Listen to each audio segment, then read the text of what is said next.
काही आणि जे आहे ते घडल्याशिवाय राहत नाही. पण परमार्थाचं जर केलं तर रुपया चारानेच राहतो. एवढं दुःख भगवंत निवारते. तर भगवंताला चुकलं तर आपल्याला चुकते का? त्याच्यामुळं सुरुवात भगवंतापासून आणि जे काय भगवंत आहे भगवंताच्या मागे लागायचं. तसं भट्ट गेला निघून आणि भगवंत उघडे पडले. उघडे पडता रांगू लागले. रांगता रांगता गुडघ्यावर आले. गुडघ्यावर येता भिंतीला उभं राहून चालायला लागले. चालता दूर धावत होते. जे आई खूप मागं लागायची. आपण समोर समोर धावायचे, मागं मागं पळायचे. असं गोड वाटायचं. काहीतरी खाते की लगेच कृष्णाच्या मागं धावायचे. या कुठं त्या कोणत्या या कोणत्या लपत चपत घ्यायचे. खूप चांगले खेळ खेळायचे. गवळणी यायच्या, त्याचा उत्सव पाहायचा. खेळताना या गली त्या गली त्या गली फिरू लागले. सवंगडी तयार करू लागले.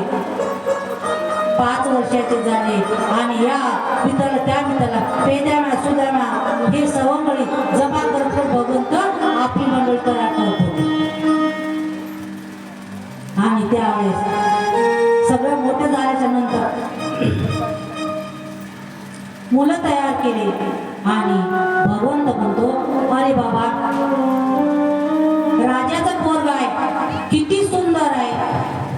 जे मित्र होते गरीबाचे होते.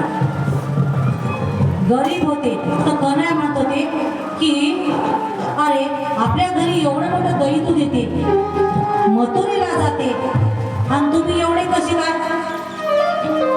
आपल्या घरी एवढं जर आहे तर खाण्यापिण्यानं तुमचं काहीच नाही. बारीक तोंड झाले, रोड झाले, एवढे कसे? तर काय म्हणत होते की आम्हाला देत नाही. ताकाच्या पाण्याच्या वितरक आम्हाला काही भेटत नाही.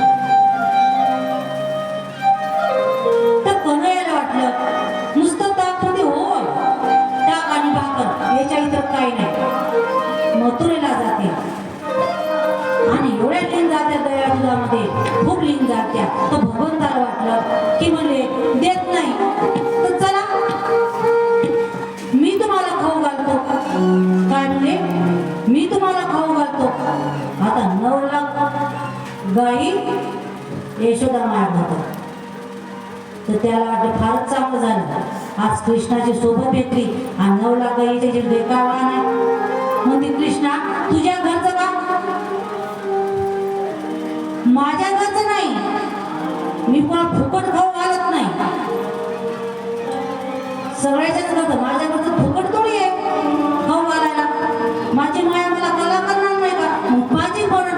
माझी आई कला करणार. एक काम करू, कलाकाराचं चोरून खातं काय फरक पडते? कोणाला माहीत होऊ द्यायचं नाही, चालू करायचं. लागले